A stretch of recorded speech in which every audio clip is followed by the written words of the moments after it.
নোয়াখালীতে স্বজনদের আটকে রেখে গৃহবধূকে ধর্ষণ চেষ্টার অভিযোগে দুজনকে গ্রেফতার করেছে পুলিশ। এ ঘটনায় ৩ জনকে আসামি করে মামলা হয়েছে। নোয়াখালী প্রতিনিধির তথ্য, ভিডিও ডেস্ক রিপোর্ট। ওয়ালটন এখন দেশের সীমানা পেরিয়ে পৌঁছে গিয়েছে 50টিরও বেশি দেশে। ওয়ালটন, ঘরে ঘরে, বিশ্বজুড়ে। শুক্রবার ভোরে পারিবারিক বিষয় নিয়ে রাগ করে সুবর্ণচর থেকে মাইজদি চলে আসেন ভুক্তভোগীর স্বামী। পেছন পেছন তিনিও মাইজদি পৌরবাজারে চলে আসেন।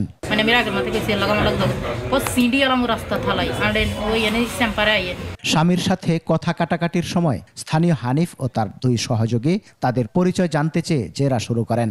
এক পর্যায়ে আরও 4-5 জন এসে তাদের পৌর বাজারের একটি পরিত্যক্ত ভবনের 2য় তলায় নিয়ে যায়। বিপদ আঁচ করতে পেরে তার স্বামী মোবাইলে মা ও ছোট ভাইকে জানায়।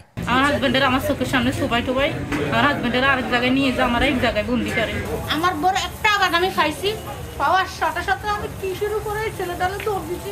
তারা সেখানে আসলে সবাইকে পাশের কক্ষে আটকে রেখে গৃহবধূকে ধর্ষণের চেষ্টা চালায় দুর্বৃত্তরা। ধস্তাধস্তির এক পর্যায়ে দোতলা থেকে লাফিয়ে নিচে পড়েন ওই গৃহবধূ। ইজ্জত ভাসানের লাই আমি কি রেসতে লাভ দিছি, আমি তাকাইও নই এনে উঠলে কি মরমো না বাসমু, লাভ দিছি আরে দৌড়াই এনে চলে গেছে। আমার ইহেন তো লইয়া বেলায় ভাবছে।